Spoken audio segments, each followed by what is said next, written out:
Hi guys, dursu akkam fayyaa qabdanii nagaa nageenya keessa sin badhaadha nagaa turtu akkam turtan shaan na dheebusaadhamu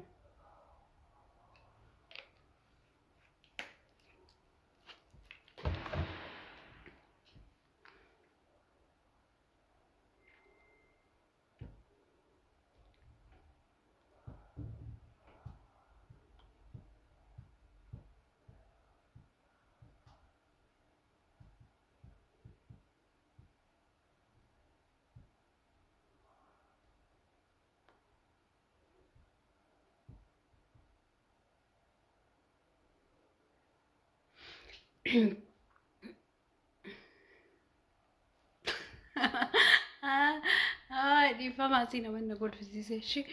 isinitti hin kolfine asii waadaalee kolfishi isinit kolfin seena nagajtaa akkam dammoo akkominti keessanatti mul'atu maaliif akka ta'e hin beeku moo hin barreessine ta'e hin beeku naaf hin galle akkam jirtanii nagaa fayyaa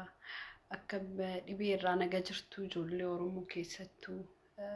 nagaa dhibee irraa of eegaa jirtanii of eeguun immoo barbaachisaadha jedheeti fatiyaa siyaadee jira. Dhibee irraa of eeguun barbaachisaadha. Rabbiif ijoolleen keenyaaf akka itti qoosan amma Jaafar Abdallaa ka jedhamu sun dhibee kanatti hin qoosan. Wallaa laazim ani gara kiyyaan dhibee kanatti hin qoosu. Dhibeen kun dhibee itti qoosanii miti Rabbiif kan Rabbiin irraa kadhatanii Rabbiin nu biran geessin jedhanii kan ittiin qoosanii miti dhugaa baay'ee nama sodaachisa Rabbiif akka badaa nama dhaga'ama. Rabbi nama laaffisu Rabbi nama irraa qabu malee baay'ee daa'iman jedhu guddan jedhu xiqqaan jedhu dhibee Rabbiif dhibee baay'ee nama sodaachisu Rabbi hangin gara kiyyaan baay'ee sodaadheera Rabbi narraa qabu jechuun nama sodaachisa nama warra dhukkubee sanii yeroo laalu viidiyoo isaanii homamoo laalu Rabbiif baay'ee na sodaachise jechuun gara kiyyaan baay'ee sodaadhe Rabbi narraa qabullee alaali keenyarraallee haa qabu ummatuma mararraayyuu haa qabu Rabbi kuni kan wanna jedhanii miti nama mararraayyuu Rabbi naa qabu Rabbi bakka jirtanii du'aa kadhadhaa Rabbi sin dhagaa Rabbi namarraa fuudhu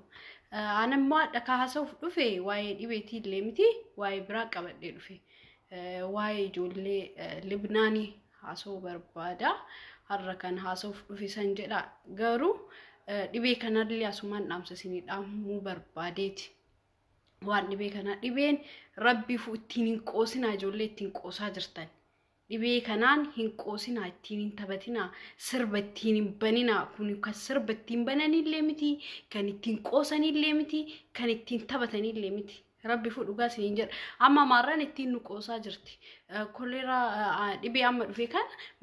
eenyu fakkaata akkam jira akka Jawaarii jira akka Baqqalee Garbaa jira ittiin jarri ittiin nuttiin haa qoostu okay dhibee kanallee haa fakkaannu garuu gara kiyyaan baay'ina dhagaami sammuu waan hin qabneef akkas jedhanii haasa'an malee amma dhibee kana dhibee ittiin qoosanii miti Rabbi fu dhugaa isin jedhan gara kiyyaan ittiin hin qoosu subhanallah Rabbi namarraa qabu kanatti asemmoo shamarran keenya kan Libnaaniin jirtan baay'ee isaanii jechuudha qara Dubaay kanarratti biyya Dubaay kanarratti ufajjeesanii shamarran keenya jechuu baay'een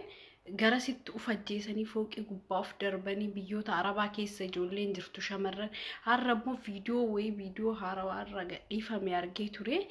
fooqii gubbaa of darbuuf soo utaaltu fooqii gubbaayyuu of darbitee micattiin kun akkasiin miidhamtee achirraanuu deebisanii aramni achirraanuu jechuudha maaf hin duunee ta'e hin beeku intumti namittiin innaa waan akkanaa kanillee ijoollee Libnaan jirtan Please fooqii gubbaaf darbuu waan hamaa hojjechuu irraa osoo feegdanii baay'ee bareedaadha isin galaara ufajjeesuun gaarii miti namuma kamiifuu gaarii miti osoo ufajjeesuuf yaaluu baannee kara danda'ameen dammoo bakka sanii bahuu yaallee gaariidha ufajjeestee immoo tokkoffaa maatiin keellee miidhamaa namni illee jechuun bakka maal jedhee si hima jireenya kan kee ka ufaaf ofii illee yaaduu dandeetta si galee jiruun tun bu'aa bayii guddaa qabdi namni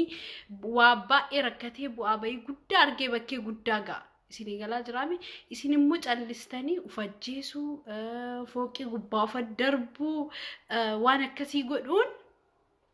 gaarii miti keessattuu ijoollee shamarranii jechuudha biyya arabaa namni biyya arabaa dhufu martinuu rakkatee bu'aa bayii guddaa argeeti malee kan bakka guddaa gahu osoo rakkatiin osoo rakkoo hin argin namni kaminuu bakka guddaallee gahee immoo bakkee guddootillee of arguu hin dandeettu wantoota si amma si rakkisu wantoota ufafoo kan kee dhufu rakkinna ufafoo kan kee yoo giddiin itti fattee diddee afoo hin baane gaarii miti si galee rakkoo si dhufu maraayyuu giddimaan tarkaanfattee bahuu yaaluu qabdan rabbi dhugaa isiniin jedha yoo akkana jennu shamarran biyya arabaa faa jirtan bakkee barbaadan bakkee guddaa geettee jirtu rakkinna kana keessa darbitee ta'uuf argite malee osoo rakkatiin keessattuu ijoollee mana arabaa xalabaa jirtaniif isinii maar osoo rakkatiin takkittiin teennaayyuu bakkee guddaa geenye ammataan kiyya dhugaa isiniin jedha ammataan kiyya rakkinna hamaallee argee garuu rakkinna hamaa sanillee injifadhee keessaa ba'ee jira isinii galaa jiraami rakkoo hoo isinii dhufu dammoo akka wannaatti ilaalina rakkinna san injifachuuf wayim dammoo keessattuu ijoollee Oromoo ta'eenniin jechuudha rabbi dhugaa isinii jedha rakkinna isinii dhufu marumaayyuu tarkaanfattee irra uttaaluuf yaadi malee rakkinna san dhiistanii ufajjeesuu fi waan badaa yaadu please ijoollee keenya waan akkanaa kanarraa haga feetillee rakkinna irrakkata namni kamuu jechuudha please ijoollee rakkinna hin beekne moo ijoollee osoo rakkinna beektan waan akkasii ufajjeesuu waan hin taane wantoota gootan please ijoollee keenya rabbi jedhaati waan akkanaa kanarraa dhaabbadhaa rakkinna namni kamuu kan rakkanne jiru kan har'a rakkanne jedhee uf dhiidee akka barbaade deemu martuu rakkatee rakkinna keessa ba'a malee kan rakkinna argine annamaayyuu jedhu rabbi yakadhe gara kiyyaan jechu kan rakkinna hin argine namaa natti fakkaatu kan yeroo rakkinna argitu dammoo itti gammadi rabbi wayif na fatanaa jira rakkinna kana keessa ba'uu qaba dhiitta'ee deemuu qaba jedha malee isin ijoollee shamarranii fooqii gubbaaf darbuu ufajjeesuu faayidaa tokkicha isinii qabu garuu rakkinna sanoo keessaa ba'uuf uttaaluuf deemuuf yaali sii galaa jiraami yoo rakkattellee yooma waallee dhabde yooma mallaqallee sii kaffaluu baatte arabni jechuudha yooma mallaqallee sii kaffaluu baatte ufajjeesuuf yaalina maaliif kana ol yaadaa deemi malee ufajjeestee gizeessa maal fidda tokkoffaa maatii kan kee baay'ee gaddan baay'ee miidhaman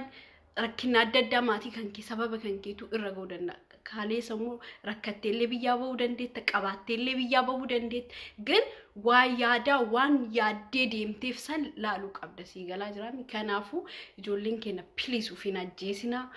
fooqii gubbaa of darbuuf waan hamaa akkanaa kana osoo godhuu baattanii keessattuu shamarranii kan waan akkanaa godhu please waan akkanaa kana hin godhinaa irraa of qusadhaa rakkinnuma fedhellee haa ta'uuti bakka rakkadhaati argaa do ani gara kiyyaan jechu yeroo rakkinni narra ga'u rabbi itti gammada malee itti na'u do rakkinni sun anaaf gammachuu na fakkaata rabbiin nama jaalatu dammoo fattana malee rakkisa malee nama hin jaalanne dammoo hin rakkisu kanallee beekuu qabda itti amanuu qabda dhugaa isiniin jedhaan rabbiin nama jaalatuu fi nama bakka gara ofii deebisuu barbaadu wayim dammoo nama rahmata godhuu fi barbaadu borullee bakkee guddaa geessuu barbaadu rakkisa kana dammoo itti amanaa rabbii fu awwaa akkanaatittiin amana gara kiyyaan yeroo rakkattummoo rabbii kan kee hin dagatin sii galaa jiraami uf hin jibbin uf jibbitee rabbitti hin dallanin rakkinna sanii gammadi gammachuu godhadhu rabbi dhugaa siin jedha eenyuun kan keetu gar rakkinna sanitti hooka deebitee hamaa of kagootu taate gaarii miti ani akka kiyya jechuudha akka dubartii takkaatti akka nadhagahamutti isinii himaara please warra afaan keessan darbitanii dhiifama naa godhaatte asirratti akka nadhagahamu isinii himaara rakkinna gammada rakkinna jibbitanii ganaa rakkinna biraa ofitti hin fidinaa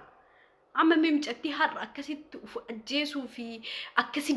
fooqii gubbaa kuftee rabbiifus dammoo micatti Oromooti waan isin ajaa'ibu waan garaa isin nyaatu micatti Oromooti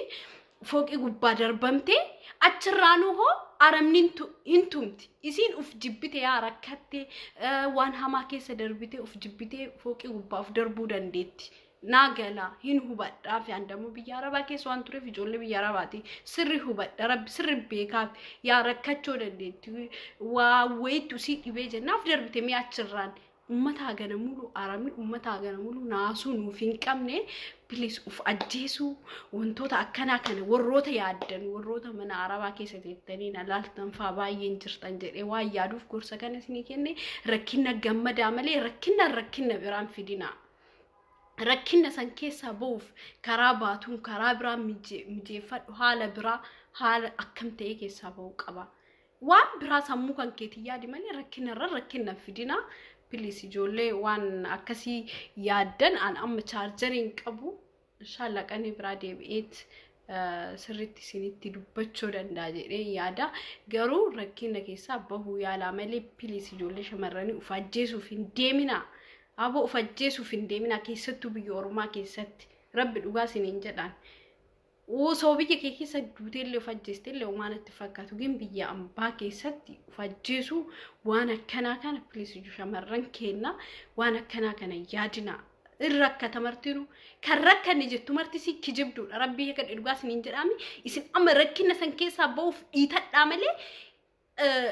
usul rakkatin namni kamuu bakkee guddaan gahu namni kamuu dammoo waan biraa ifan argitan yeroo rakkatan doo namaallee rifattan namaallee naatan bakkee guddaallee geettan yoo rakkinaan argine namaallee rifattu bakkee guddaallee geettu kana beeksii galaara rakkina hin jibbina ijoollee rakkina jibbitan keessattu ijoollee mana arabaa keessattu of hin jibbina fudhadhaa rabbi isinii kenne alhamdulillah rabbil alamin jedhiti galateeffadhu gana rakkina irratti hin dabalina annama rakkina irratti dabalu in jaaladhu an yaa'u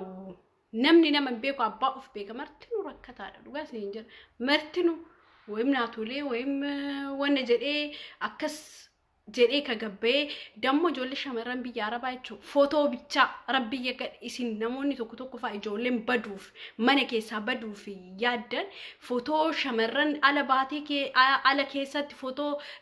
akkasi bareeddee kaatee mataa isii gadhiistee itti tole isin fakkaataa ijoollee baddee dalagdu miti itti toleetii miti footoo bichaa dhugaa isin jedha mana maadaamii kee jirtan dammoo mana maadaamiitii baatanii baduu hin yaadina yooma hamtuullee taatee manuma san jiraadha anka isin gorsu jechuu gara kiyyaan yoo dandeettan karaa nagahaatiin hoo jiraattan karaa nagahaatiin jiraadha yookaan immoo alabbannee akkana jirra jettee ijoollee isin janajjantee isin baastu faa keessattuu baduu hin yaadina hin bahina mana arabaa keessa dhugaa isin jedha maal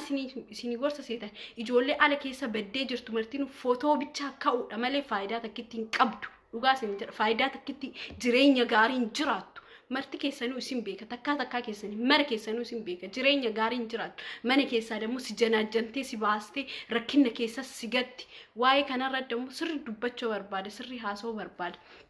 mana xalabaa yoo isinitti hammaatte yoo isin jibbisiiste deemaati karaa nagaatiin gara biyya keessanii galaati biyya keessanii karaa nagaatiin yoo gara biyya biraallee deebuu barbaadda karaa nagaatiin biyya karaa nagaatiin deebi'a dalagaa baduu ala keessa deemuu dhiiraan wal arguu dhiira faana wanna jechuu maafi faayidaa takkitti hin qabu rabbii yakadhaan ta'u obbulummaa isin gorsaa jira